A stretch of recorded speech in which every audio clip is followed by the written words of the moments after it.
Kita lanjut dulu kepada akademisi kita, Ibu Fat, akademisi senior, beliau ini dekan di Universitas Negeri Padang dan juga salah seorang yang ikut merencanakan dan meramaikan Mande sampai sekarang. Silakan Bu Fat. Jadi siap-siap Dinda Lenggogeni ya. Ya. Oke, baik Prof. Fasli, terima kasih banyak. Assalamualaikum warahmatullahi wabarakatuh. Mengingat waktu, tertumpang saja rasa hormat kepada pembicara yang terdahulu.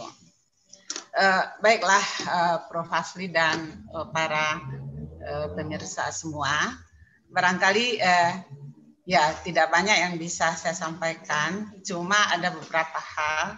Yang pertama sekali tentu saya melihat dari posisi saya, posisi kami sebagai penggiat dan akademisi.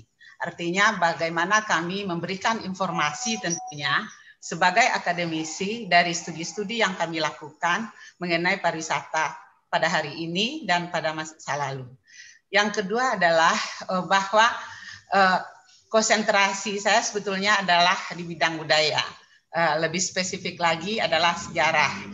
Kebetulan bergerak di bidang pariwisata adalah sebagai sebagai suplemen ya, yang itu juga penting dan erat kaitannya dengan konsentrasi yang kami miliki. Baiklah Ibu dan Bapak yang sama-sama kami hormati, saya ingin mengatakan tentu agak berbeda juga dengan apa yang dibicarakan oleh pembicara terdahulu. Dan barangkali tentu dari pandangan penggiat dan akademisi. Kita tahu semua bahwa dari pembicaraan tadi, kemudian bahwa sektor pariwisata itu sekarang terjadi penurunan yang sangat luar biasa. Nah, itu sudah pasti nggak bisa ditolak lagi. Tetapi dari studi-studi saya semasa COVID ini, baik di daerah pesisir maupun di daerah darat, terakhir saya bersama Pak Gubernur, mungkin Pak Gubernur masih, hari Selasa ke Koto Tinggi, kemudian saya tinggal, kemudian sedikit survei tentang Kampung Sarugo, dan juga survei sedikit tentang agrowisata di sana, karena kita kenal bahwa penghasil jeruk terkenal di Sumatera Barat itu adalah jeruk Gunung Ameh. Apa yang ingin saya katakan dalam kesempatan ini? Pada level bawah itu sebetulnya di bidang pariwisata, jika dikaitkan dengan COVID ini, betulnya mereka tidak merasa sesuatu hal yang yang bermasalah sama sekali seperti yang kita pikirkan pada petinggi-petinggi tadi gitu loh. Oleh karena itu saya ingin membuktikan itu kan gitu. Jadi kita tahu bahwa pariwisata itu kan lebih banyak identik yang kita bahas ini adalah berhubungan dengan sektor jasa. Tetapi ternyata dalam kenyataannya sektor di bidang perkebunan, ya, kemudian di bidang perikanan di pesisir, saya melihat itu tidak terlalu mengganggu. Tetapi mereka justru memiliki adaptasi, kemampuan adaptasi yang luar biasa, kemudian bisa sustain, bisa survive dengan apa yang mereka lakukan untuk menyambut pariwisata berikutnya. Ya, saya contohkan, misalnya sekarang tadi saya katakan tiap minggu saya ke Mande, ya, mereka aman-aman saja, karena memang pencaharian mereka itu, mata pencaharian utama mereka adalah ke laut gitu ya, ikan gitu. Jadi artinya apa? Hasil itu berjalan dengan baik, ya.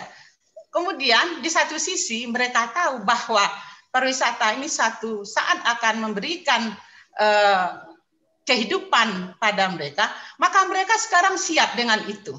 Ya, saya lihat hampir dari studi saya bahwa misalnya di agrowisata Setara Nenggalo, sekarang dia sedang giat untuk agrowisatanya, menanam bibit, membersihkan, dan segala macam. Kemudian di daerah pantai, kalau Pak Fasli dan teman-teman datang, itu seperti jamur sekarang tumbuhnya, homestay dan kotes di sana gitu. Tetapi ini yang saya sayangkan, mungkin ini masukan bagi calon-calon menjadi kepala daerah nanti.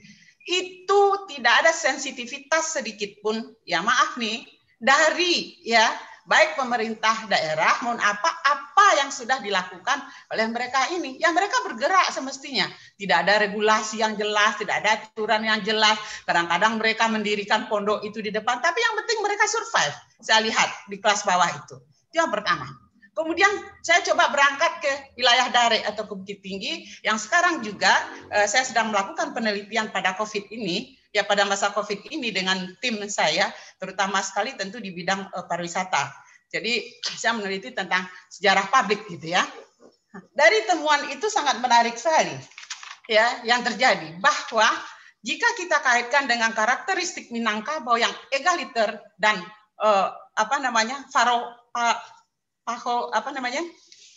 egaliter dan pahokaliesme, artinya bagaimana orang Minang itu selalu bisa menyesuaikan di dalam dinamika perubahan. Jadi tidak terlalu, bagi dia cepat sekali beradaptasi dengan dengan COVID ini, terutama sekali dalam pariwisata. Jadi data yang saya temukan misalnya, pedagang makanan dan minuman sekarang ya tanpa belajar IT seperti yang saya sampaikan tadi, secara otodidak dia sudah mulai memanfaatkan media sosial itu sebagai penjual makanan minuman yang disebut dengan GoFood itu, ya itu mereka otodidak gitu lah. Nah, jadi pedagang makanan itu mulai memanfaatkan media sosial dengan mencari alternatif baru, bahwa mereka ya biasa-biasa saja gitu, walaupun ada ya. Jadi mereka mencoba beralih dari posisi itu ya kepada inovasi-inovasi baru yang disesuaikannya. Kemudian yang menarik sekali adalah dari temuan itu ada yang namanya paket isolasi mandiri di sejumlah hotel dan penginapan. Ya mungkin apakah Pak Wali Kotanya tahu, Pak Camatnya tahu tentang inovasi-inovasi yang dilakukan ya secara kreatif itu oleh teman-teman dari sejarawan publik tersebut gitu ya. Ya, ini bukan berarti dimaksud bahwa mereka isolasi mandiri di situ tidak seperti itu. Tapi dia menawarkan kepada orang-orang yang datang ke Sumatera Barat, khususnya ke Bukit Tinggi yang berstatus PDB itu sebuah paket ya. Paket isolasi mandiri yang namanya PDB gitulah. Sehingga jadi saya hanya ingin mengatakan data-data yang saya peroleh itu bagaimana ya karakteristik egaliter dan parochialism yang ada pada masyarakat Minangkabau itu sebetulnya sustain terus gitu. Ini juga sebuah kajian budaya yang selalu kita bahas bersama Prof. Fazli dan teman-teman lainnya. Kemudian apa lagi temuan saya? Pelaku usaha UMKM yang bergerak di bidang wisata beralih ya, yang tadinya membuat cindera mata, yang beralih dia membuat kerajinan-kerajinan yang inovatif, membuat masker. Nah, masker itu macam-macam bentuknya yang dia buat kan gitu. Artinya apa? Saya ingin mengatakan bahwa kita selalu tidak sensitif dengan ya potensi yang ada di masyarakat kita. Jadi saya ingin mengatakan bahwa hal-hal yang seperti itu mungkin perlu sekali menjadi perhatian bagi pemimpin-pemimpin kita di masa yang akan datang. Nah, saya setuju tadi dikatakan bahwa pentahelik itu penting ya, kalau istilahnya Bu Riri kan gitu, bahwa tadi semuanya mengatakan bahwa melibatkan akademisi, usaha, kemudian pemerintah dan segala macam. Iya, tetapi bagaimana sih cara melibatkan itu semua? Bagaimana integratif itu terjadi? Kan itu yang paling penting. Nah, kemudian keempat adalah data yang saya peroleh, juru parkir itu sekarang karena sedikit ya penghasilannya kurang, dia sekarang beralih profesi menjual tisu. Jadi kebutuhan tentang tisu ini banyak sekali. Kemudian inovasi-inovasi atau kreativitas dia mencoba pula mengemas tisu itu untuk dijualkan pada pengunjung. Jadi saya yang berada di lapangan ini, Prof. Fazli, ternyata gitu loh, apa yang kita pikirkan tentang mereka-mereka itu sebetulnya ya mereka safety juga akan gitu. Kecuali orang-orang yang malas dia akan tetap mengeluh gitu. Nah, ini dari data yang saya peroleh. Cuman apa sih tugas kita? bagaimana sih kita harus mendampingi mereka kan gitu ya. Sehingga apa yang dia lakukan itu tidak hanya sekedar otodidak, tetapi juga sebagai pelaku-pelaku usaha atau sejarawan akademik yang profesional juga kan gitu. Nah, jadi ini mungkin sebuah masukan ya, sebuah wacana juga bagi bapak-bapak dan ibu-ibu nanti akan menjadi calon kepala daerah tentunya. Kemudian terakhir tadi yang saya katakan bahwa ya misalnya di Alan Panjang, jadi yang berkebun itu ya saya bilang safe aja dia, nyaman-nyaman aja, survive gitu. Itu juga semuanya tergantung pada pasar. Nah, saya lihat sekarang cabai itu lagi mahal, justru musim hujan, kemudian ya musim hujan cabai dan tomat itu mahal. Kenapa? Karena musim hujan banyak yang nggak jadi kan gitu. Sebelum COVID ini atau di awal-awal COVID, harga cabai itu 20.000, 19.000 sampai 20.000. Sekarang udah 50.000. Jadi ketika saya kemarin bersama Pak Gubernur, tapi saya tinggal di Gunung Omeh, di lokasi agrowisata jeruk itu mereka kreatif sekali rupanya. Di bawah kebun jeruk itu dia tanam cabai kan gitu ya. Dia tanam cabai ya. Kemudian cabai itu berpenghasilan. Cuman kemarin dia bilang, Bundo, bahwa sekarang harga cabai mahal, tetapi cabai kami semua busuk, layu. Oleh karena itu kami ambil yang muda. Jadi artinya apa? Saya ingin mengatakan bahwa harga sayur-sayuran tidak ada pengaruhnya dengan COVID, tetapi pengaruh kepada cuaca, harga pasar, dan lain sebagainya gitu. Itu juga bawang kan gitu. Begitu juga tadi di kawasan pesisir seperti Mandeh kan gitu ya. Ikan juga tergantung kepada cuaca, hari kalam, hari tarang, dan segala macamnya.